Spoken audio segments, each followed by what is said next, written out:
Hello everyone, it's Pat again, welcome back to Flight Simulator here. So today, if the title is not obvious enough, we are going to be flying from Boston to Detroit, getting the next leg of the tour between the Delta hubs here started up. We will be on VATSIM here in a moment. I've got a little bit of setup going because there's a little twist possible here tonight.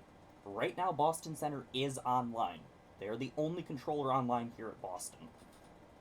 So I'm going to get us connected to VATSIM. Today our flight number is Delta 3999, or not 99, 3993. Holy crap, we got an ACARS. Yep, Boston Center is still online.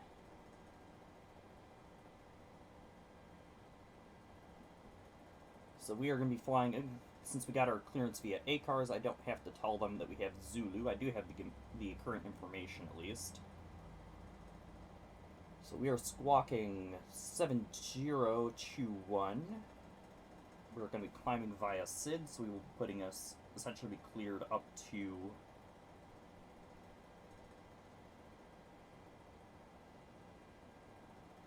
cruise.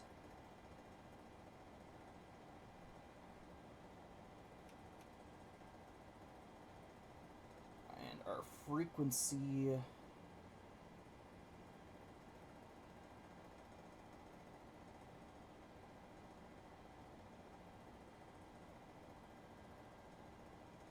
frequency we're going to will be 134.7 once we're ready for push and start. So it was 1347.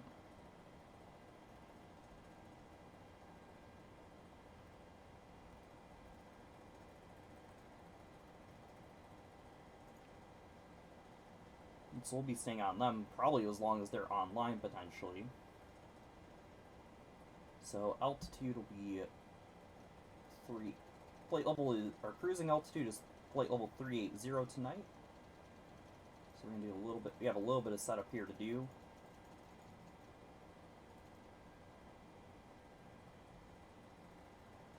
Does it tell us which runway? It doesn't, but there's only one active and that's 33 left. So we will go departure. You're expecting 33 left via the Highland 7 departure. There is no transition.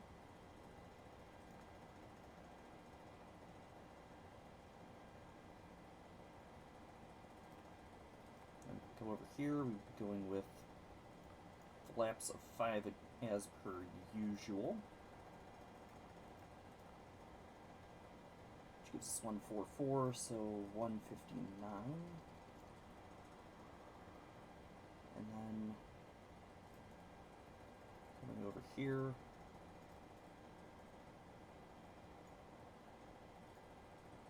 three left, doing 5, import the rest, import that. Did it go down? Nope. Information is still Zulu, which says altimeter is 2973. Runway heading is 329.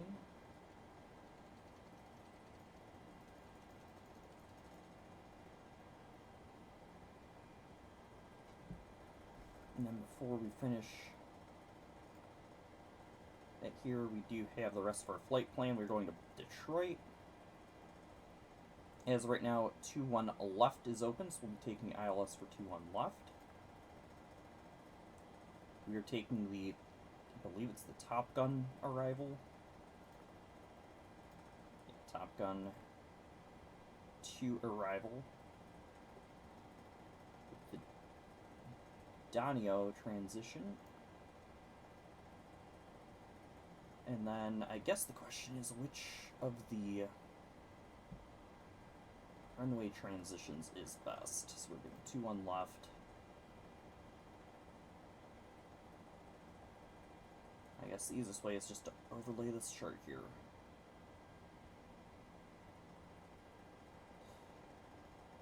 We do toffee transition.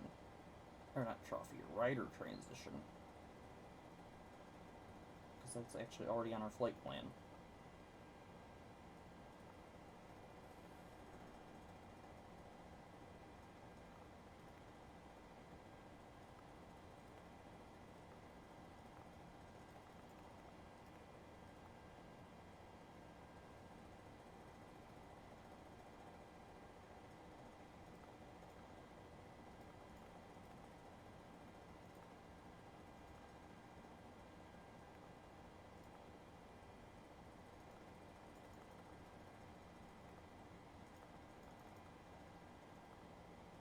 Just reprogramming the FMS here at this point.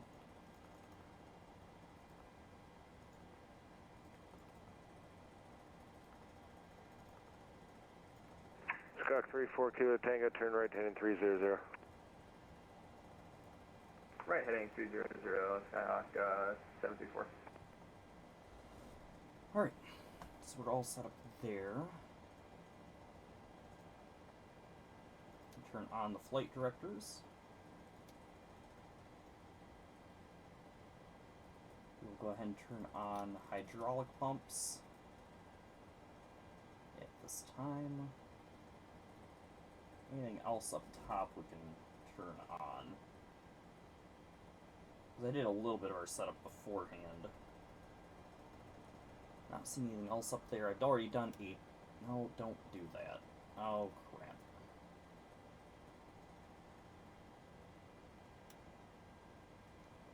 There we go. Skok 34 Kilo Tango, just to maintain 3000. Already did a TCAS test already. Switch over to Boston again. I just want to make sure I got the right... Ooh, information did change.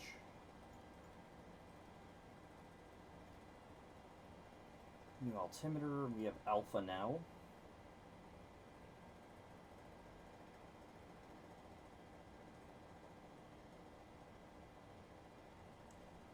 And while we're doing that, I did not actually give myself the charts for the ILS. There we go. Because basically I want to get myself as set up as I can be.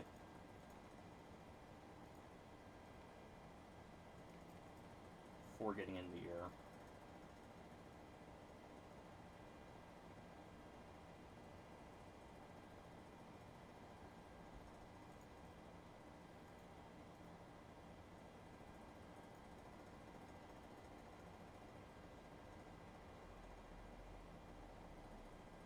Elevation will be 650.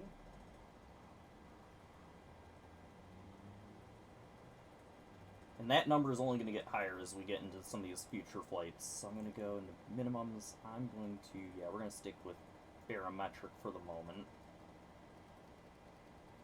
This may be one of the last ones for a while that we do baro minimums on, because these minimums are going to be 832. We're actually going to be, we're getting to a point where it's actually easier to go with the radar mins of 200. So we'll reset that. We're about as set up as we can be here. Where's our... I thought I told it to give me a jetway. Hold on.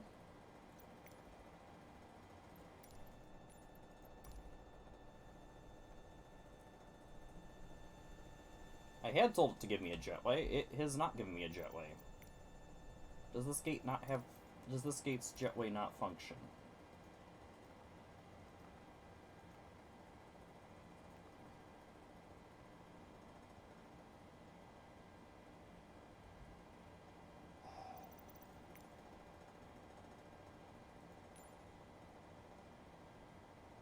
I guess we don't get a jetway. Okay, I'm going to bring back the stairs temporarily.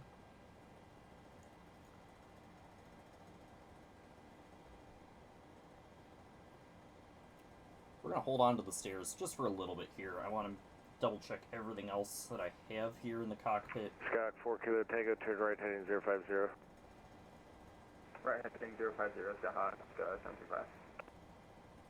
I just want to verify a couple things here at this point, just to make sure that we're good to go. I want to double check that the ATIS information does not change any further. I also want to confirm my location at the airport here. Skyhawk 4 Tango, Skyhawk 4 Kilo Tango, 3 miles from Rylock, turn right heading 080, maintain 3000 total establish on the localizer, cleared out, runway 11 approach.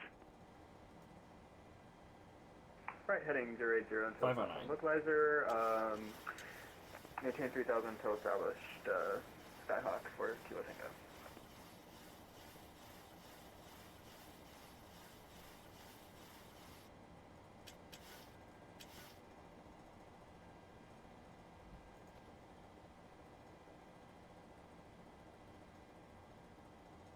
FedEx 699, pilot's discretion to maintain level 240. Descend and maintain flight level 240, FedEx 699. You know what, at this point we're gonna I love how I just brought this thing in. I'm about to fire up the APU because we are, at this point, essentially good. So we're gonna fire up that APU. And turn on that here.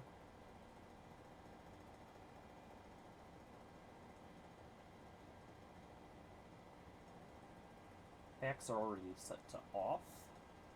Skyhawk 4 Kilo Tango, the Worcester wind 0608, runway 11, clear to land. Runway 11, clear to land, Skyhawk 4 Kilo Tango.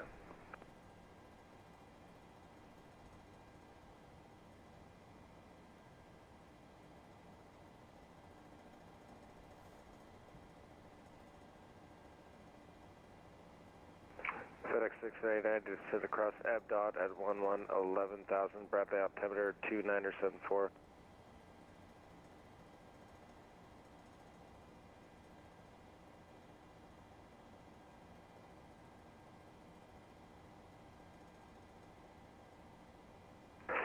FedEx 699, descend across Abdot at 11,000. The Providence, correction, not the Providence altimeter, but the Burlington altimeter 2977. Cross Albert at 1000, 2974, altimeter, FedEx 699.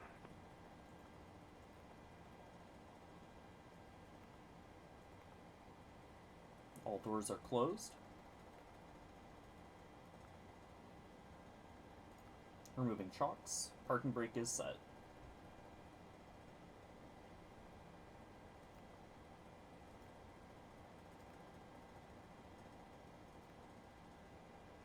We will not be pushing straight out. We will be turning nose left, or at least we're expecting nose left.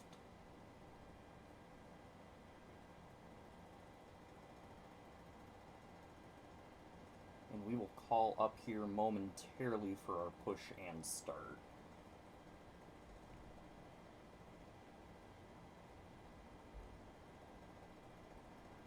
Actually, I'm going to turn on our fuel pumps now. We have nothing in the center tank. Pumps are started. Alright. Give it a moment if no more calls, and then I'll go ahead and make our call. Ooh, now its departure is 15 right. Ooh. Hold on.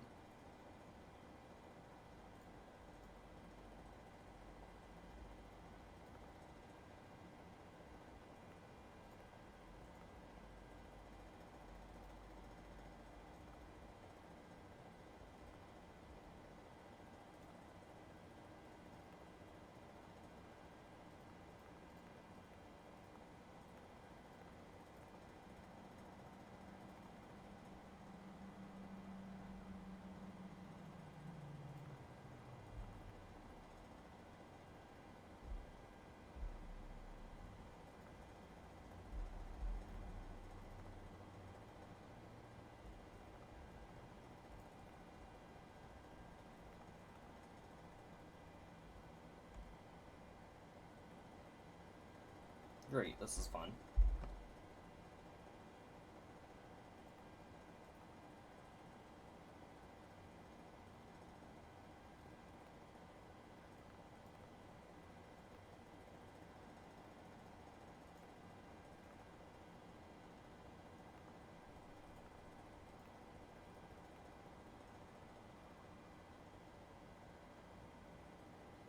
lost our takeoff speeds.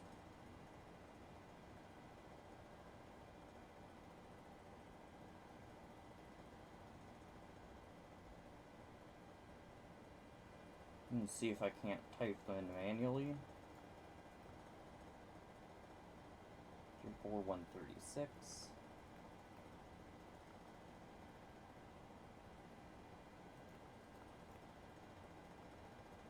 $142.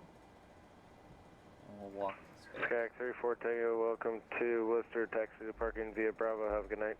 There we go. Taxiing to parking via Bravo. Have a great Reset for the morning. Skyhawk, Town 24.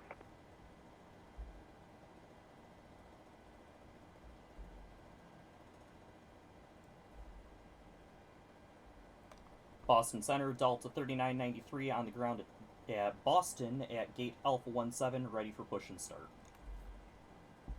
We have Alpha. Forgot our Alpha call out. Delta 3993, Boston Center, pushback approved. Advise spot 7, ready taxi. Expect runway 33 left, Alpha's current. Pushback approved, expect runway 33 left, Delta 3993. So actually we're going to be taking 33 left, so that'll reset our everything again. We'll go ahead and begin our push. Go ahead. We've been cleared And for we will pushback switch and back start. over They want to the tail to our 33 right. left. Copy that, ready to push. Tail to the right. Parking brakes release, please.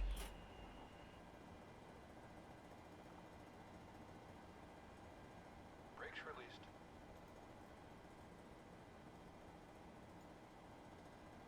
And 3413614.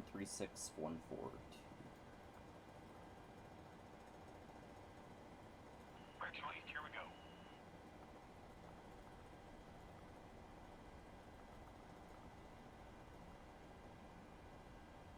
Alright, so there we go. And we're gonna go that. Right engine to ground, and we're going.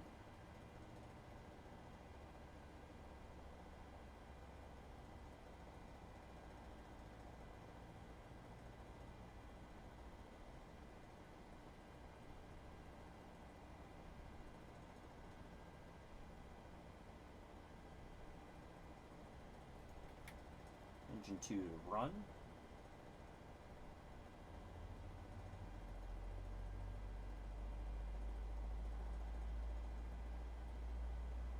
Alright, are you set to 381? Just waiting for good start on that right engine, and then we'll begin process on the left.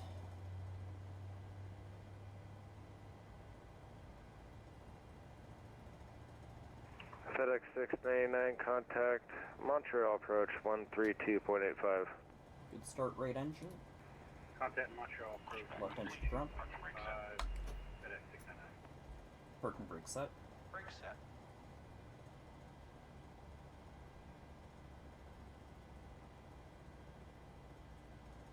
Go ahead and turn on the taxi lights. Steering pin is pulled. Watch for the salute and release from guidance on your right. Left engine to run.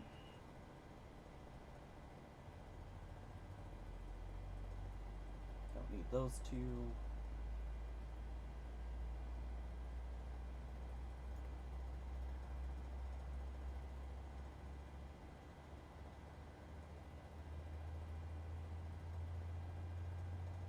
Now we're just waiting on that good start here at this point.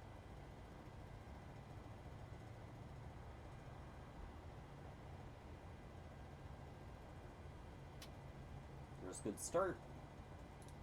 Good start left engine. Generators are all on. APU going off. Packs on.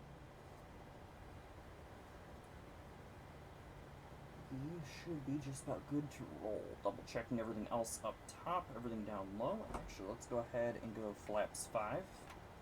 'Cause that is one of the things we do need.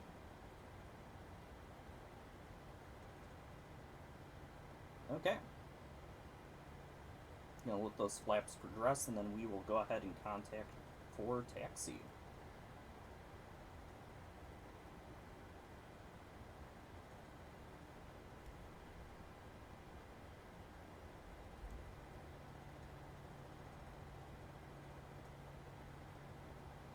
Alright. Boston Center, Delta 3993 on the ground at Boston, ready for taxi. Delta 3993, runway 33 left, taxi via Kilo Bravo Charlie, cross runway 4 left, hold short runway 4 right. Taxi to runway 33 left via Kilo Bravo Charlie, cross 4 left, hold short of 4 right. Delta 3993. Alright. So Bravo Charlie. And we're going to cross the first one.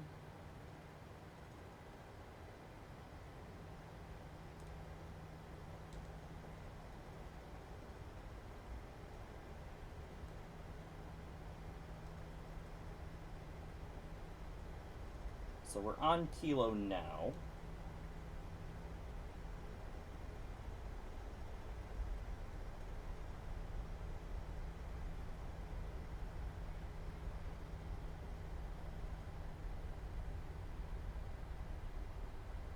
So, full disclosure, I did originally intend to stream last night, end up having a little bit of weather shenanigans with a new dog in the home.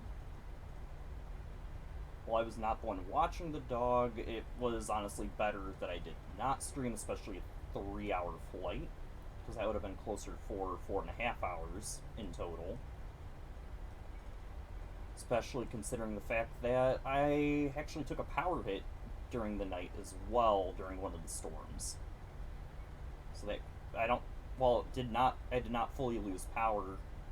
That still was definitely a possibility last night. I am intending to stream a flight, 777 flight from Seattle to Anchorage at some point this week. Just have to find time for a 3-hour stream.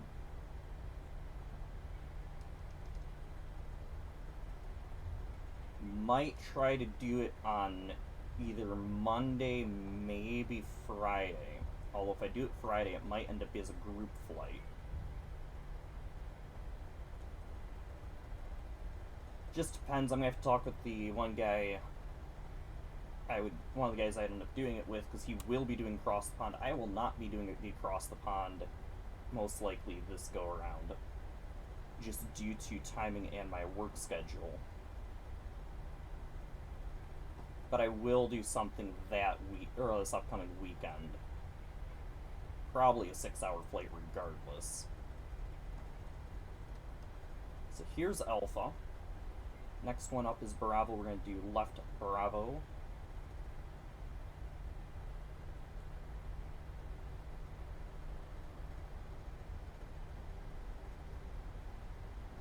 Possibilities for other possibilities for flights that could end up coming up this week. I do have a P-8 Poseidon, which is essentially the same airframe, just with the cargo variant dressed up as a Navy aircraft.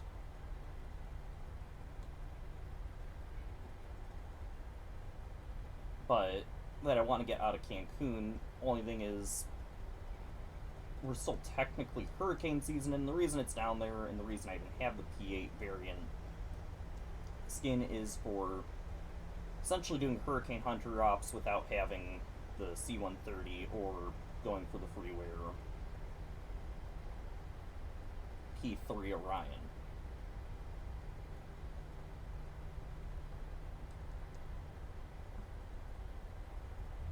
And I also don't have the DC-6 from PMDG, which does have a P-3 livery.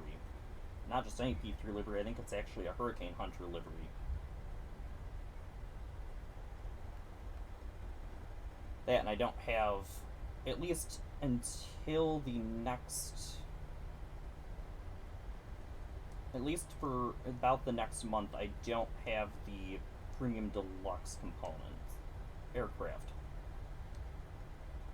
Next month I will, as I will have Premium Deluxe for... Oh, don't stop. Just turn. Come on.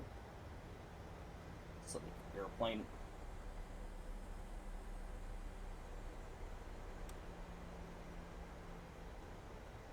Yeah, this thing does not like corners. We were clear to cross 4 left. We are crossing 4 left now.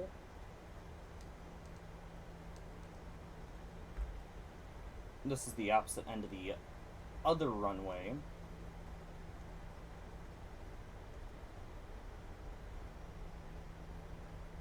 Actually, no, this is not the opposite end. This is the opposite end of a different runway.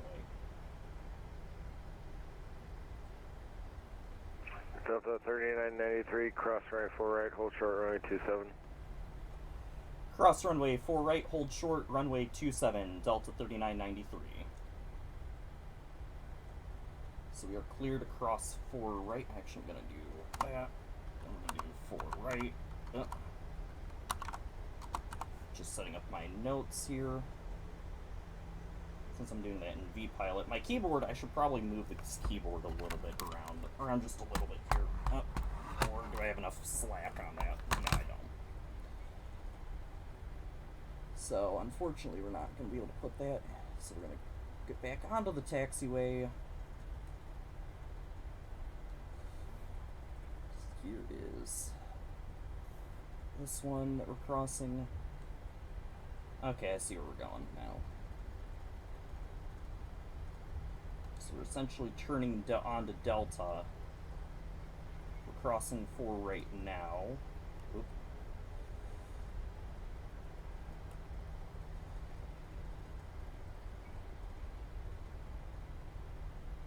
Yeah, 2 left. Okay, that's the other runway. Okay, see, I see where we're going now.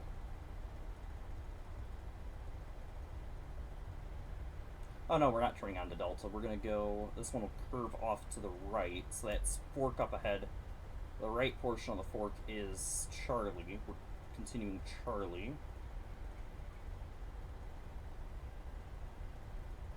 Gonna hold short of 27, which is the, comes up right after this fork here.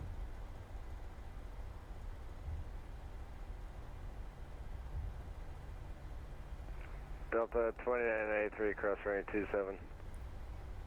Delta 3993, cross runway 27. Yep, I mixed that up, but yeah, that's... So we've been cleared for cross 27.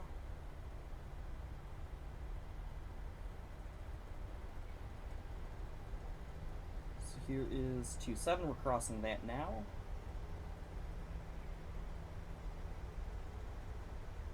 And then there's 2 entry points we can take. We've not been assigned either of them. Hell, we could have actually taken Delta. It doesn't even matter. At this point, I'm going to arm auto throttle here. Switch over to system for that. Boston Center, good morning. The order is 024 Papa Alpha got Iceberg MacArthur Airport. We'll just pick up a VFR clearance over to White Wing with clearance to New York for last aircraft passes Iceberg Command Chief. We'll take full length. Aircraft calling Boston to center at ISPIP. That's New York approach. They are offline, so you can monitor Unicom. Have a good night. Alright, we'll monitor Unicom then. Thanks for the help. Number 024 Papa Alpha. Delta 3993, the Boston, the wind 05014, runway 33 left, clear for takeoff. Runway 33 left, clear for takeoff. Delta 3993. So we'll go lights on.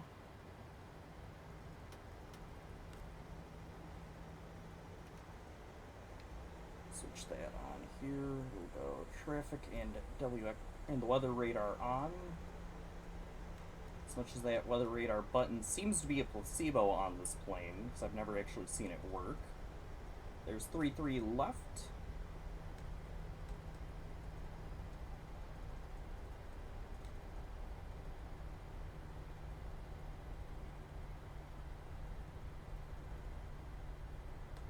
We left to Charlie. We are clear for takeoff.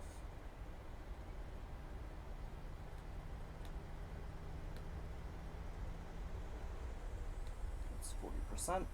Toga.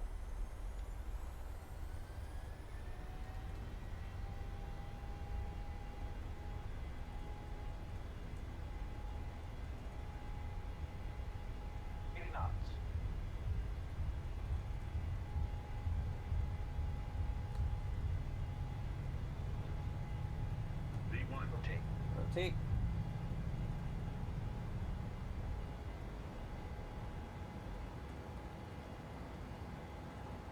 Positive rate of climb. Gear coming up.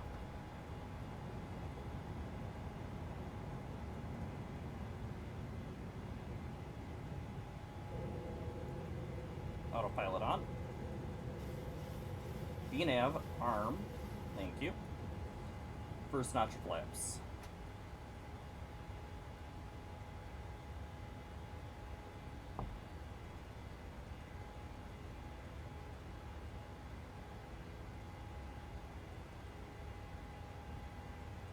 And then I don't need ATIS information anymore.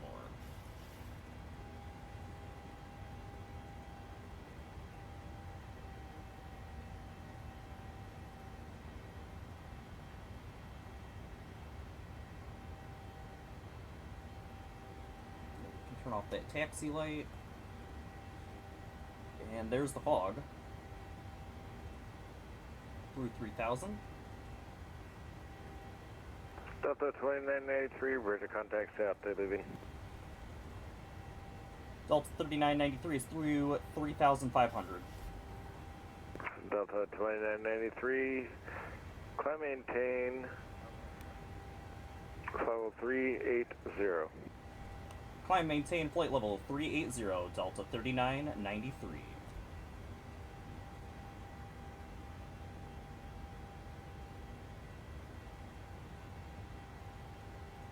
So we are cleared up to cruise. We'll go second notch of flaps. Oh, actually we'll go flaps up, that works too.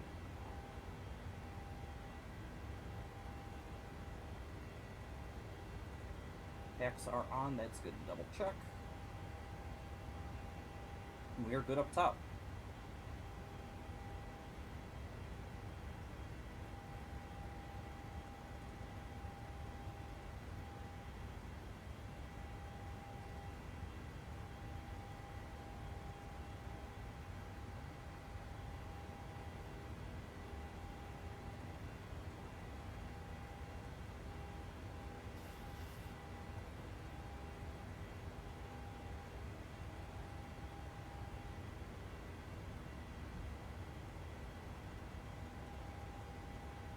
Yeah, the fun part is I don't have the right waypoints right now for in either Volanta or Navigraph, so it's got me, the reason being that, for whatever reason, SimBrief wanted me on 1-5 right when we're actually doing 3-1 left. And 3-1 left is vastly more reasonable given the winds.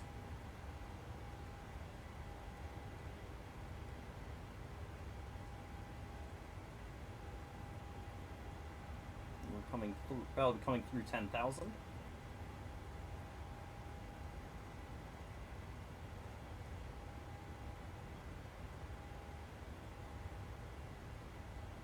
There's 10,000. Let's get those lights off.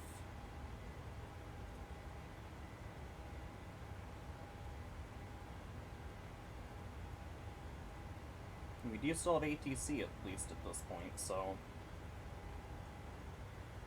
I'm gonna prep Unicom because at this point there's nobody online for Cleveland Center. It's still a ways out, but we're gonna need Cleveland Center in a little bit, and well, Cleveland Center's not gonna be on. I don't expect them to come online.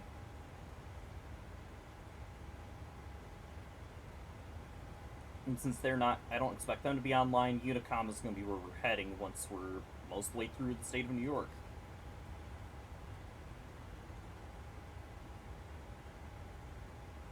Toronto Center will be, looks like a non-factor as well. If I'm looking at the flight plan right, we're not actually even getting into Toronto's airspace. Yeah, we're barely sticking out of Toronto's airspace. The waypoints, Donio, Viper, Juice, Wolfman, and it looks like even Mav are fairly close do get fairly close to Toronto's airspace, but we're not quite gonna enter it. About to be at Highland.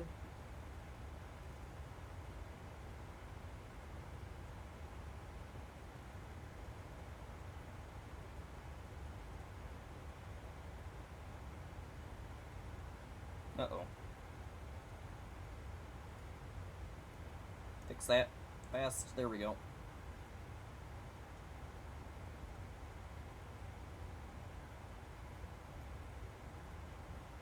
Good, there are no more discontinuities. I'm not sure where that one came from, other than the crazy ATIS miscommunication.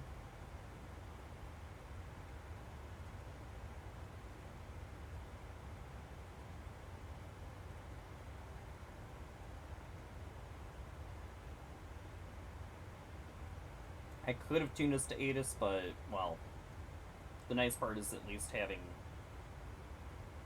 The key part for ATIS, at least, is knowing which runways are active and altimeter.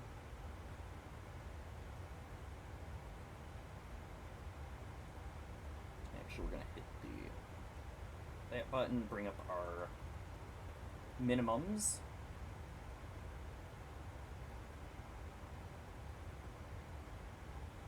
Going over to standard pressure.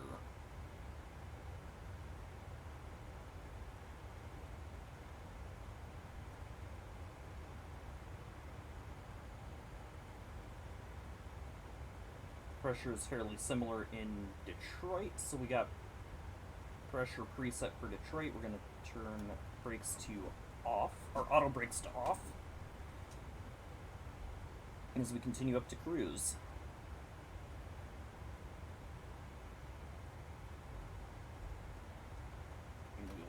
To spoilers armed.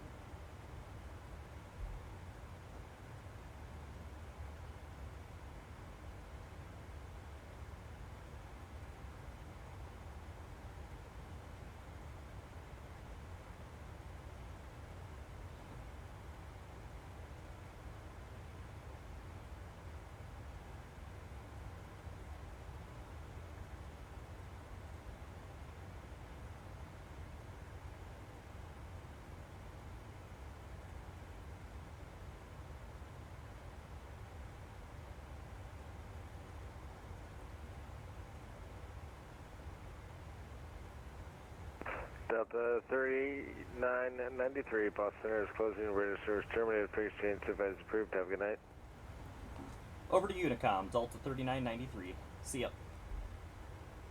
Touch aircraft, Boston Center is now closed. So, over to Unicom, so we did have ATC at least briefly out of Boston.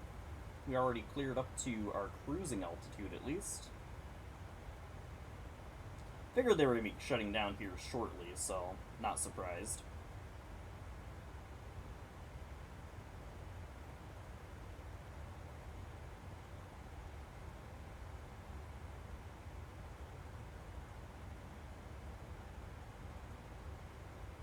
Should probably figure out why I don't have as much slack as I thought I had on this. Oh, I know why it's going through that grommet.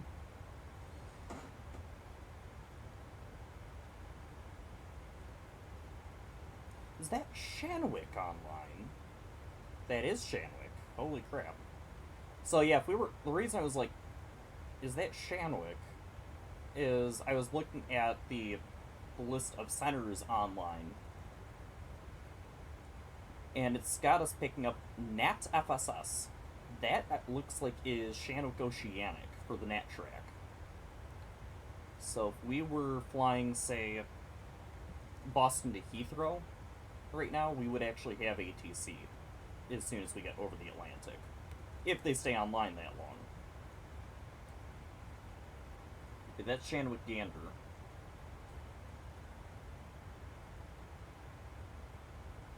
Interesting, that's a C1 online. Okay.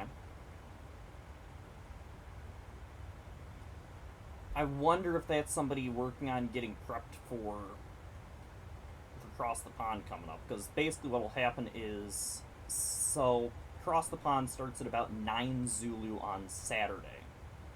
That is 6 that's like 5 or 6 o'clock Eastern, 5 or 6 in the morning Eastern time. That's why I'm not going to be able to participate, just because of my normal schedule and the fact that I work at 2:30 in the afternoon on Saturday. I very well may be awake at that time, but I won't be able to join in. But what will happen is, basically at that time, the VATSIM controller network around the Atlantic will just light up like a Christmas tree. Everyone from Winnipeg to Boston to New York, Newark, who else? Bogota, a few other ones in South America will be online. The New York Oceanic will be online. Santa Maria will definitely be online. Casablanca will be online. The Natrix, so Shanwick and Gander, will be online. As will be Shannon and pretty much everybody in Europe. All will be online for it. And this will be up and down the entire coast of the Atlantic. Some of the longest flights will be like Bogota to, I believe that's Casablanca. Mohammed V, I believe it is. One of the airports in Morocco. Which, if I did have the time to participate, I would probably end up with that kind of a flight. With one of those Bogota to Morocco flights, just given where I was in the queue. I might still keep an eye out to see if I can get a spot. Last I checked, there was nothing left available.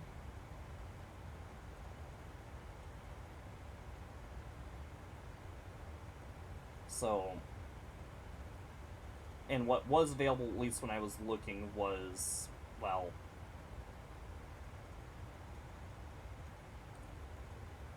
just the stuff from, like, South America to, like, Morocco, which, at almost 9 hours long, starting at 5 in the morning,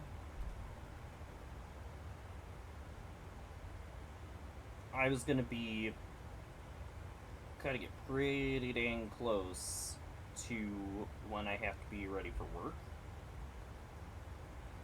Basically, I was going to be at a point where I was actually going to be doing prep work for work while landing a plane and taxiing it. Which is why I won't be doing it. Now, if I had lead time on it, I might have been able to get the time off for it. But the goal is going to be to do it next time. I'm also still planning to do a stream across the Atlantic for this weekend. Regardless, one way or another, I'm going to get myself a new longest flight.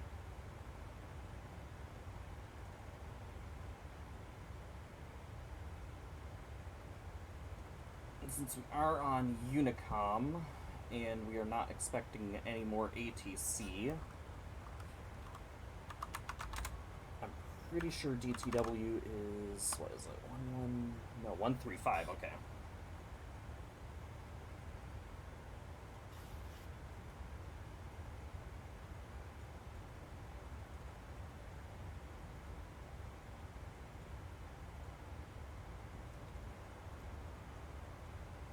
So we'll have that preset here. We still have a ways to go. We have just under 500 miles at this point before we get to Detroit.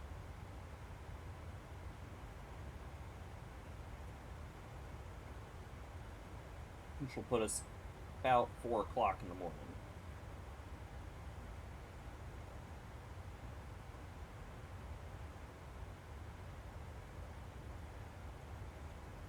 And then I think at least it stopped raining for now in the Detroit area. The general area, it's been raining all day. I can tell you that. I live close enough to Detroit to at least know what the weather conditions are in Detroit. How I could probably go out to my weather station, my personal weather station, and get you a good idea of what the altimeter setting is in hectopascals, because I do have that preset to millibars.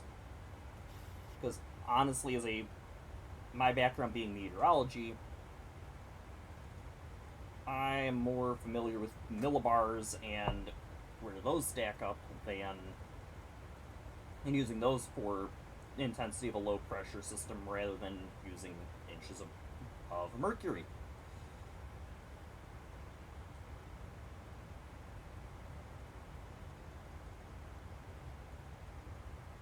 Personally, it's more of a personal preference to use those rather than inches of mercury, but at the same time, most of the records are already listed in millibars, so it's a lot easier to line up with that. That, and when you're being taught meteorology, you are typically taught standard sea level pressure in millibars, which is 1013, approximately. Whereas in inches of mercury, that's 29992.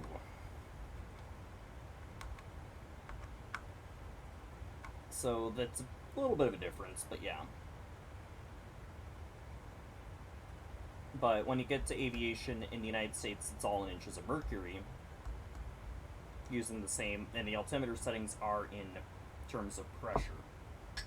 Okay, water, do not pick up the coaster.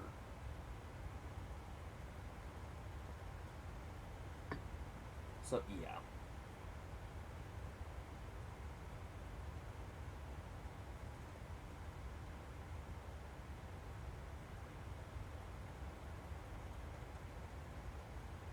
Then again, I might also do the other flight, the Seattle flight, another day as well this week.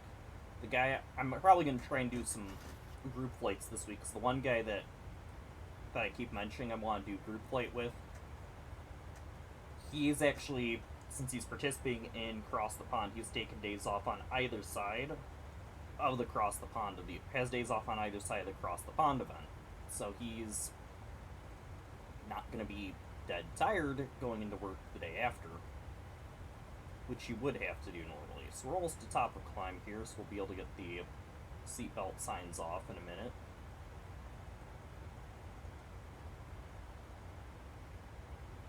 But yeah.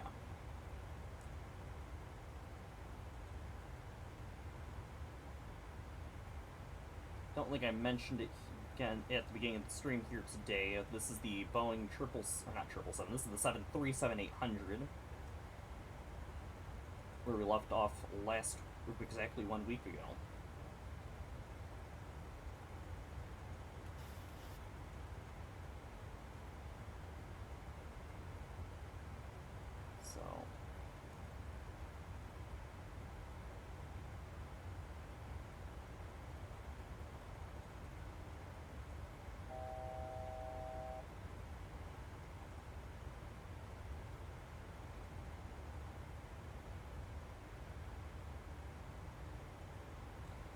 So one thing I don't like about tabbing out in this game, because I typically tab out since I'm using multiple monitors, I just tab out by taking my mouse off the window, is it's still possible for me to click things in the cockpit when I'm tabbing out like that.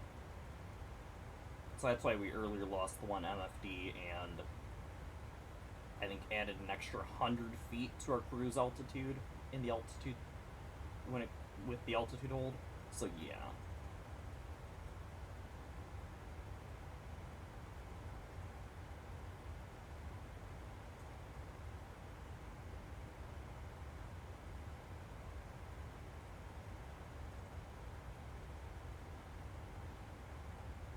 Nice, we're holding Mach 0.8 this time around.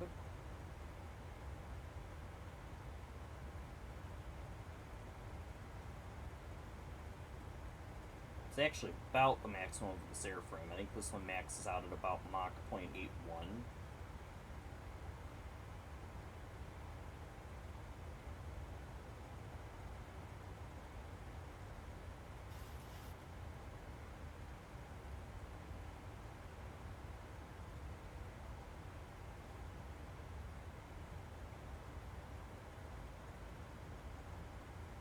It's really the bigger stuff that tends to do more than 0.8. Let's go fast and seatbelt signs off. Loving that moon. Don't know how many of you guys caught the aurora the other night. That was incredible to see. It's one of those things where, with where I live far enough south to be on, like, the verge of, you need, like, an extreme storm in order to see that. That was incredible to see. It's also, it was about as, for me, it was about as vivid, actually probably a little bit more vivid than when I saw it in Texas in the spring, because I was down in Texas storm chasing when the May solar storm hit. And that was just that, for the May one, that it was just like an evil red glow that was like, is it really there? And then you bring out like a camera, take a long exposure picture, and yeah, there clearly was something there. It just showed up as an evil red glow down there. Whereas this time around, it showed up as a little bit more than just an evil red glow. And it was a little bit more visible. Even the best stuff I got while I was in Texas during that big one in spring was little more than an evil red glow on pictures. But this one, well, the moon illuminated the red glow. I think one of the pictures I managed to get had a fairly good view of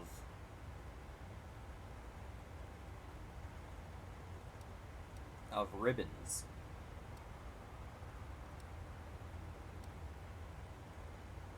About 300 miles from top of the sun.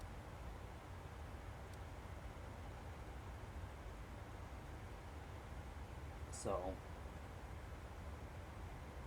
it was absolutely incredible to get to see.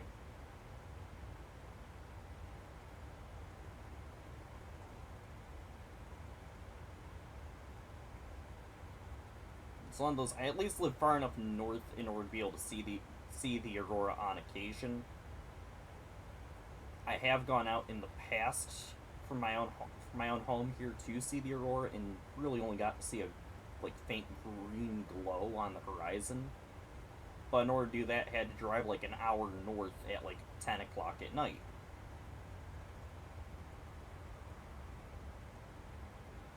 It's the downfall to living as far south as I do, while also living in a city.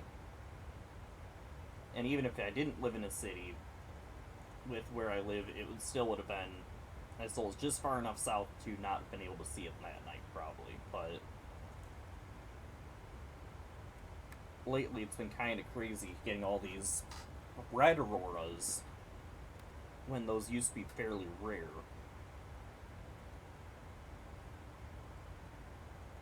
Now, actually makes me wonder if red auroras were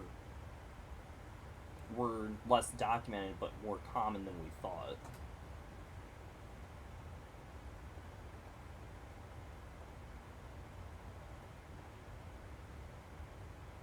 Kind of incredible. I know one guy I've gone chasing with actually got to see it, I think the aurora last year, from a plane, because he was flying in from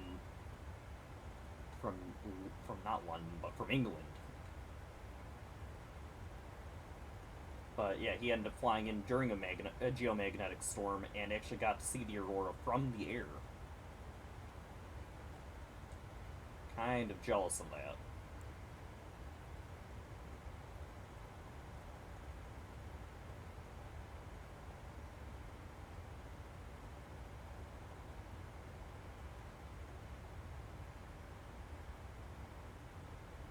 Each waypoint is our top of descent near.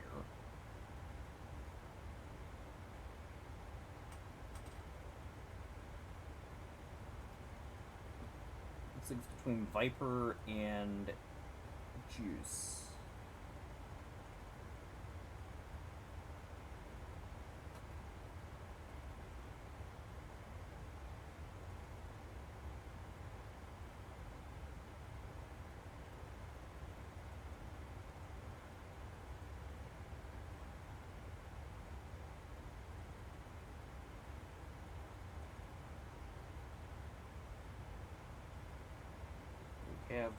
I'm not sure if north of Albany, so a little bit late on the crossover to New York. Still got about an hour of flight time left.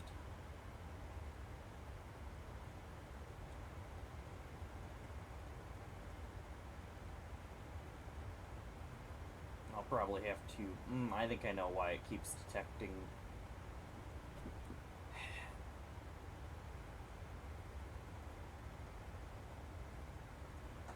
So, for those who have noticed the little bar on the bottom of the stream, that's from, it says it's from Volanta, it says Volanta. I use Volanta for a lot of my tracking for flights. The one thing I keep noticing with Volanta is it keeps picking up that I'm in an Embraer when it detects I'm starting a flight in Flight Sim. While I do have the Embraer installed, this is very much not an Embraer. This is a 737. I think I know why. I think I've got it set to a... I think I've got a tail number set in Flight Sim itself, and it's detecting that, and that tail number lines up with one of the 737s that I've got... Not 737s, Embraers, the E175s, that I've got set up in Volanta. I think that's where it's coming up with that crazy idea. I've not flown them too much yet because they're, well, big thing with them is that they don't have a VNav. They're still fairly nice aircraft.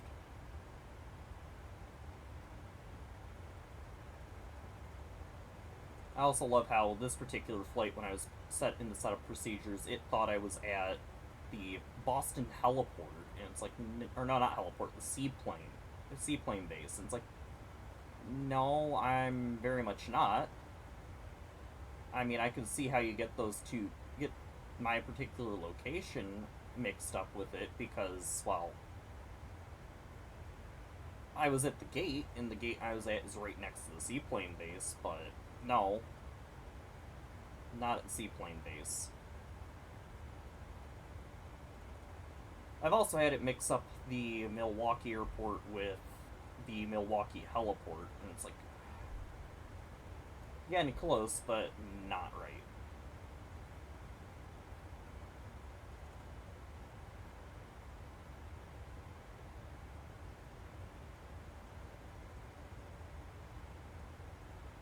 Kinda hope the active runway changes in Detroit,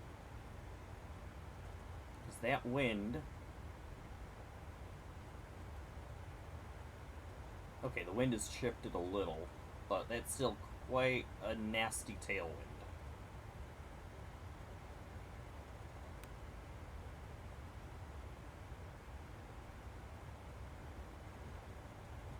So either the wind needs to shift or that they need to change that active.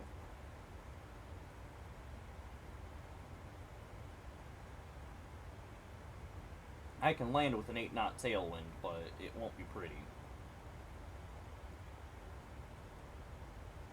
The other option is a controller comes online and reassigns that runway. I could change my active, but, or my arrival, but let's see what actually, what's the current ATIS? Really, the real world ATIS is all 2-1 left.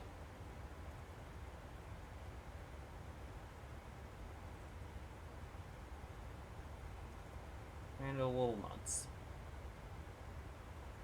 Especially with the winds where they're at.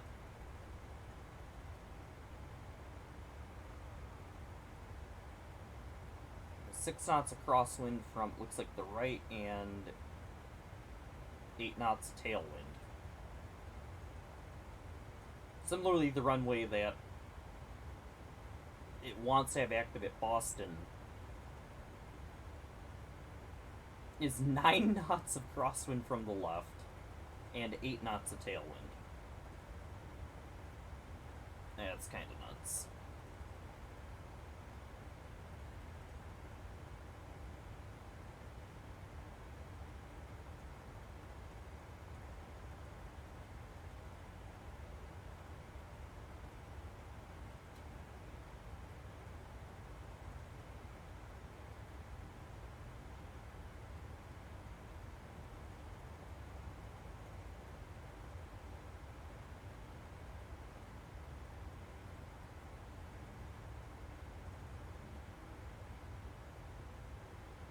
One thing I kind of can't get over in the past week here is Hurricane Milton.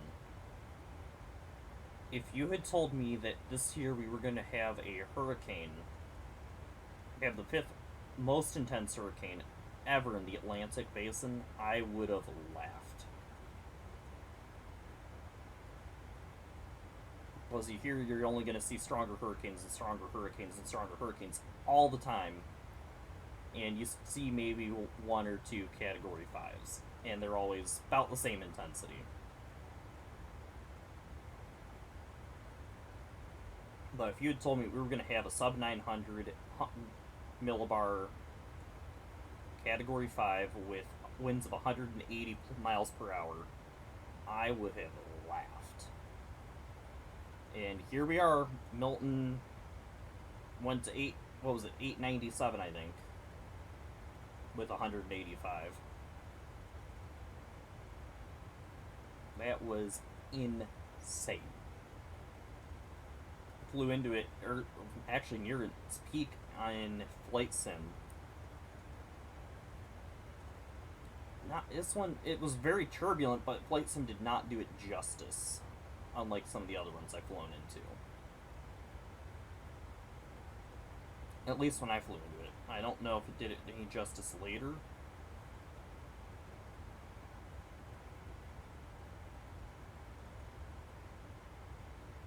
But that's always very difficult to tell.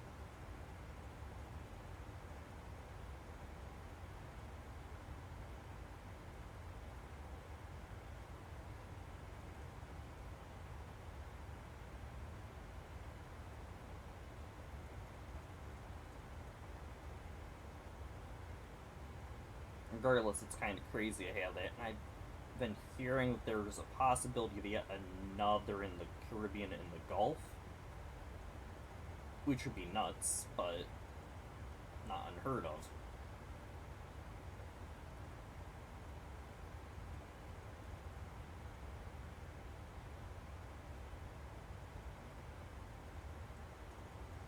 The other thing that Milton brought up, just because of how strong it was the whole Category 6, when are we going to get a Category 6 on the Sapphire Simpson? My personal answer to it, never. The problem with expanding the Sapphire Simpson scale is physics, actually. It's not even meteorology, it's physics. A lot of especially on the higher end, you start seeing 20 mile per hour increments. With 160 miles per hour being where they typically the first bin that they use for Category 5, really doesn't give you a lot of room with the physics of the planet, because it's 1 minute sustained winds at the surface that determines your intensity. 180 is actually pushing it for what the Earth is capable of, even over open water. As a result, do I ever think we'll see a Category 6? No.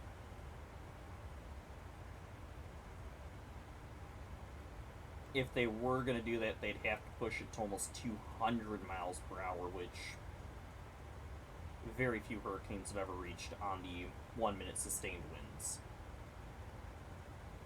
Very few tropical cyclones have ever achieved that kind of a wind. I'm actually going to bring it up. The list of most powerful tropical storms.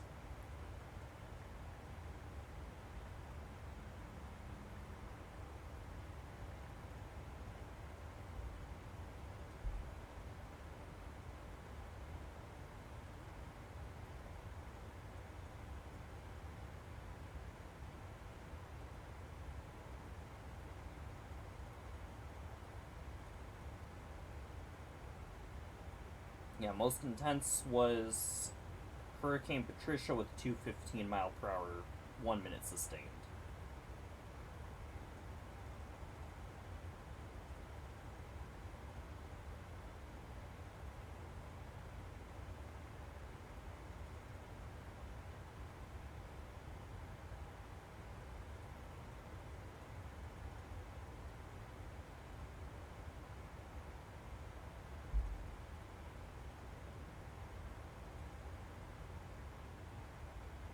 which Patricia was the second most intense globally because, well, there's one stronger in terms of pressure, but yeah.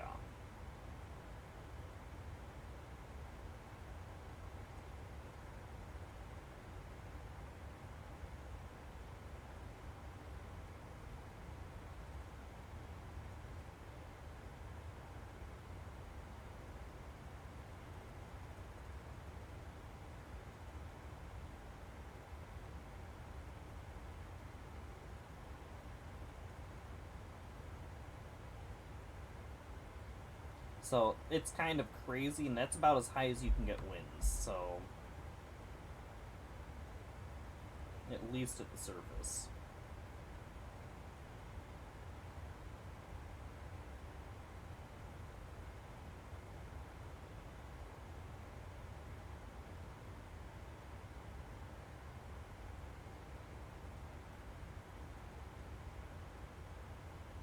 The highest gusts are 254 in Cyclone Olivia.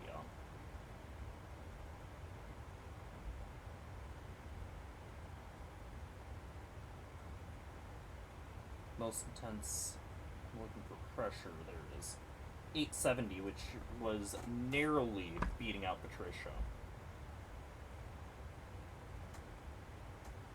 Yeah, Patricia made it to 872, Typhoon Tip made it to 870 millibars, so this, if you're looking at like a category 6 thing, there's really only 2 or 3 storms that have ever made it to where I would even consider starting it. Hell, I think there's only one in the Atlantic, because I think Allen had 195, which is the highest wind ever recorded in the Atlantic. So if those numbers are proving anything, that's my personal thought on it. I could be wrong, but again, if you look at the physics of it, there's a limitation, at least on that kind of a scale. Similarly, there's a limitation to how low you can take the pressure.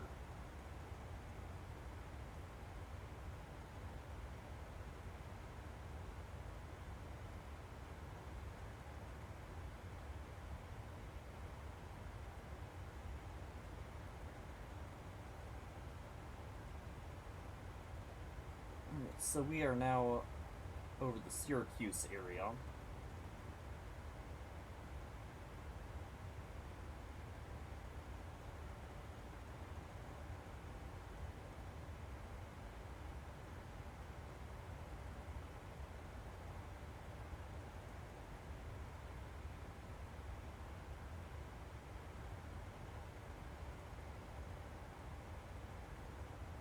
I'm just gonna tell it to maintain.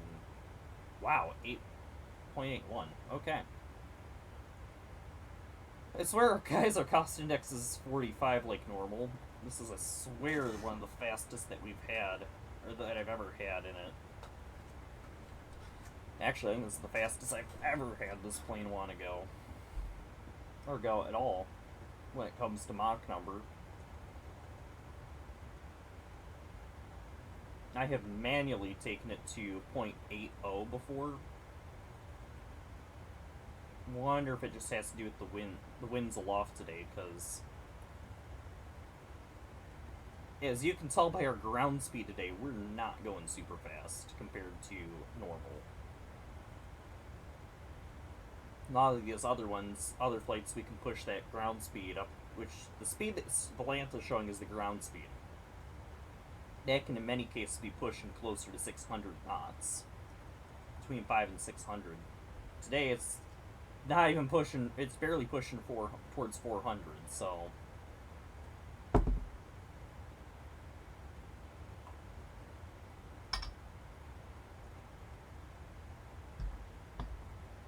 fact that we're barely doing 100 knots over indicated airspeed is kind of telling. Yeah, there you go, that's why. Wow, that jet stream today. 105 knots. And that's all headwind. Or almost all headwind. So yeah, there's why we're not going all that fast.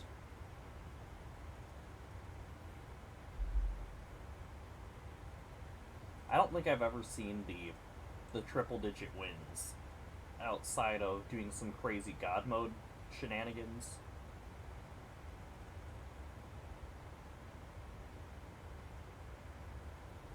Because I have fooled around with having the winds literally maxed out. You can do some kind of crazy stuff with them maxed out.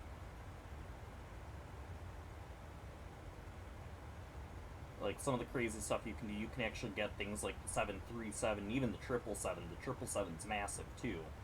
You can get them off the ground with parking brakes on if you have a headwind.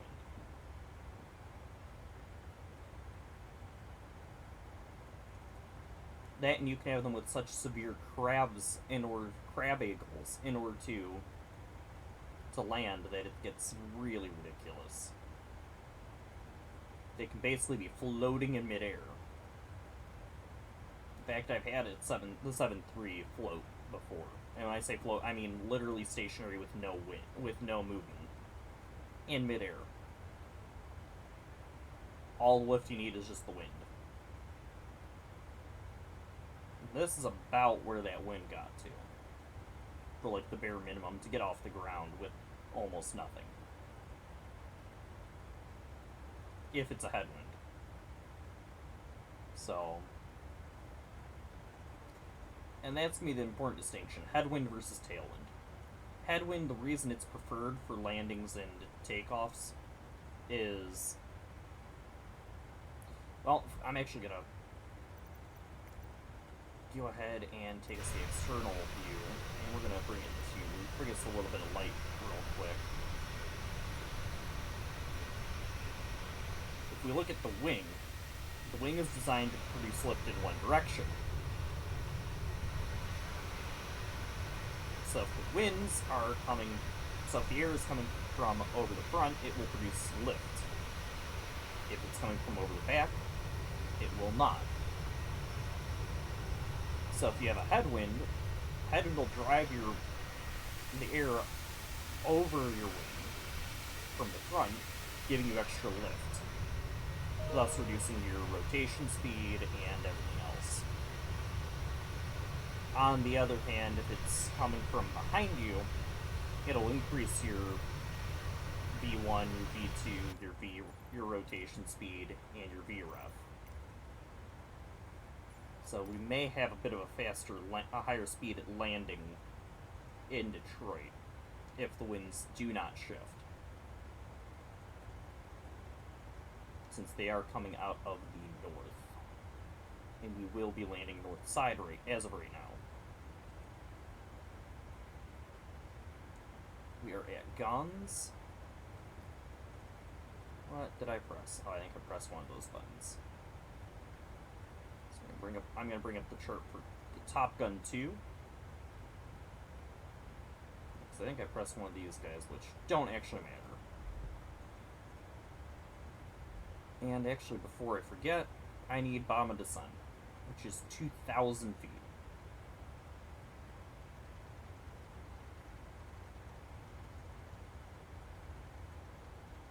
And it's this and the next leg that are going to be the last two with what might be considered sane altitudes for a little bit.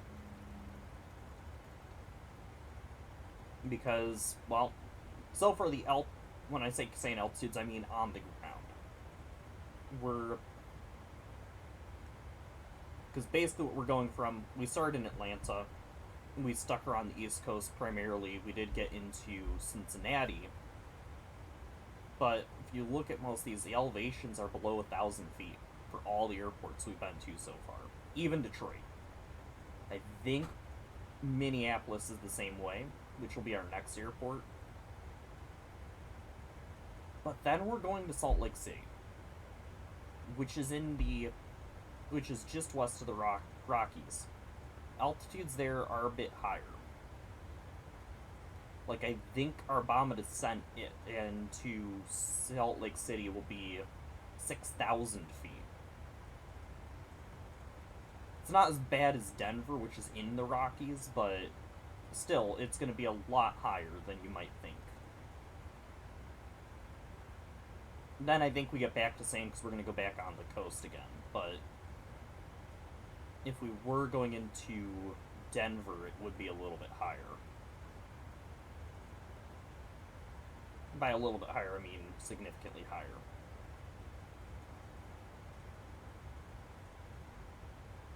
Okay, we'll actually pull it up here. No, I'll actually pull up our charts here before we even get there. Get to those and see, and just bring up these numbers for reference since we have a little bit of time here. Let's unload that. That was last week.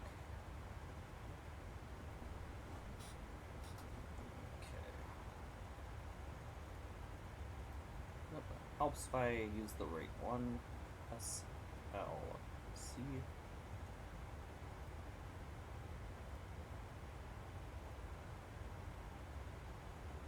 Yeah, there's your elevation, 4,200 feet. So we're gonna have a huge jump getting into. Pretty sure we're gonna have a huge jump getting into Minneapolis or into Salt Lake, and then KMSP for Minneapolis. Yeah, see, it's still gonna be under 1,000 feet. And it's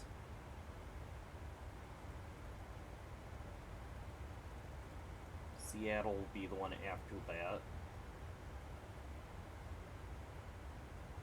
which gets back down to 400 because again, we're getting close to the coast. Now, if it was Denver, at least I think it's this one. If I can get this one. Yeah, there's your craziness in Denver. One of the highest airports in the United States because, well, Denver.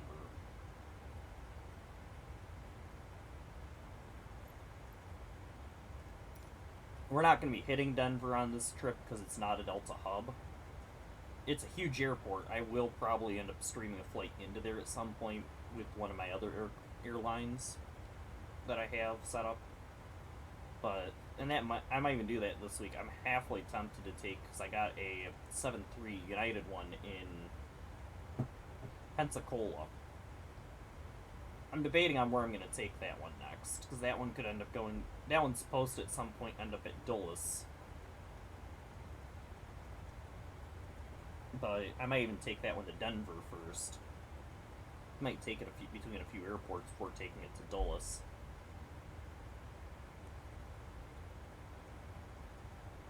I have another 7-3, Delta 7-3 in Boston that I want to take to Florida.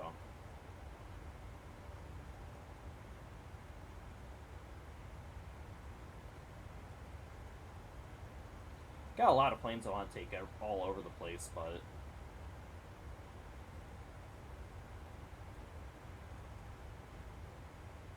I have to say, the one thing that's nice to do with VATSIM every now and then is get the ATC. Even if it's just a little bit of ATC. I was hoping to have a little bit more so that when I do switch this one over to YouTube later tonight, move it over there, and then I'm going to probably rapid fire a few, publishing a few videos, or a few of these VODs this week. I was hoping to have the with ATC, but oh well. We are officially in Cleveland's airspace. So if Cleveland Center was online, we'd be on their frequency. It'd be fairly quiet for us because, well, we don't have anything until we get to the sun.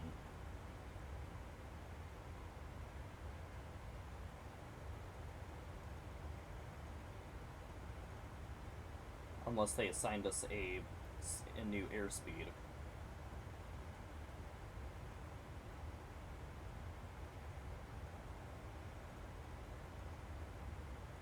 So right now we're just at the point where we settle down and wait it out.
I was just answering a question on a Discord server. Give me one moment.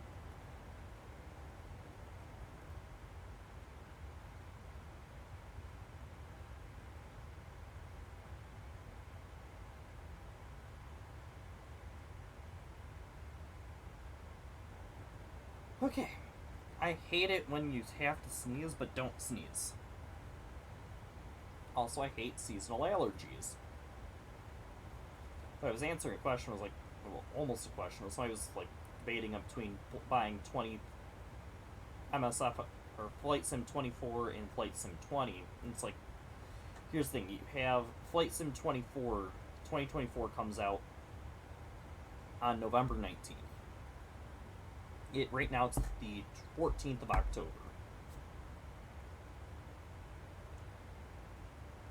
I don't have the prices in front of me for Flight Sim 2020 for 2020. I'm actually going to grab that right now.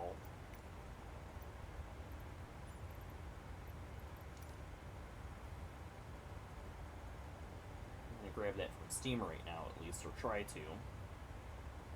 It's one of those, if you're doing the regular, so you're not going to be flying things like the 787,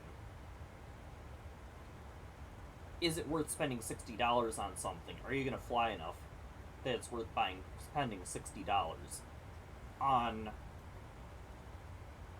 something that will be obsolete in less than a month?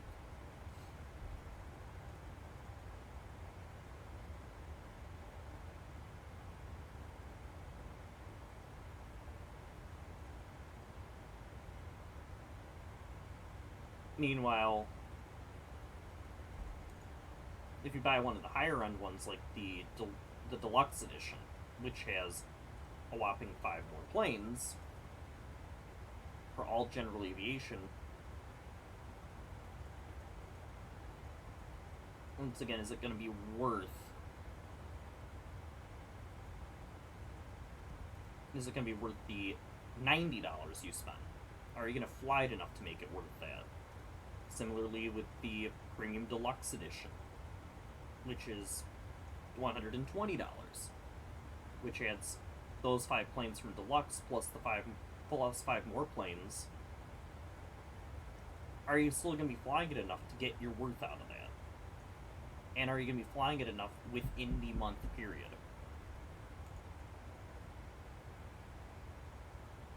So it kind of raises that question. This is a question that was actually raised. This is actually similar to a question raised on the PMDG forums, which I'll pull up now, if I can find it. There it is. And the question was, risk $70 for the iFly 737 MAX now, or risk the wait for PMDG's 737 MAX?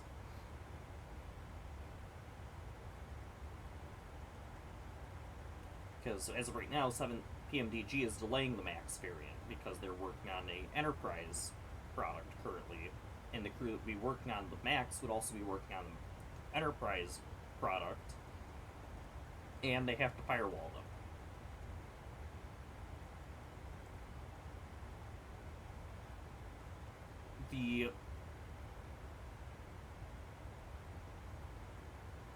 Basically the one answer, and this is where I'm basing my thing off of, is this one. Wait until release. Check out the reviewers you respect opinions of, and buy it or not on that basis. I'd be surprised if PMDG never releases the MAX.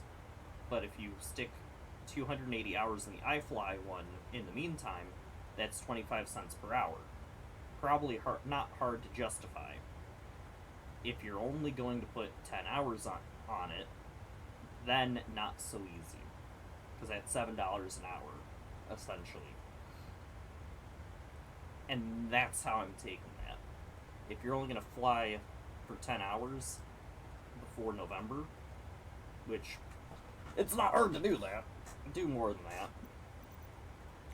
All I'd have to do would be fly 5 flights like this, which I absolutely will do that this month. I'll definitely be flying more than 10 hours this month in order to reach that 10 hours. That still is $6 an hour. just for buying the game. Not to mention any payware. Beyond that, you also have to take into account that, again, that price only goes up if you buy the other editions. Now, on the other hand, if you put in, what was his number, like 200 hours or something? No. Gear go up. I did not even want to click that.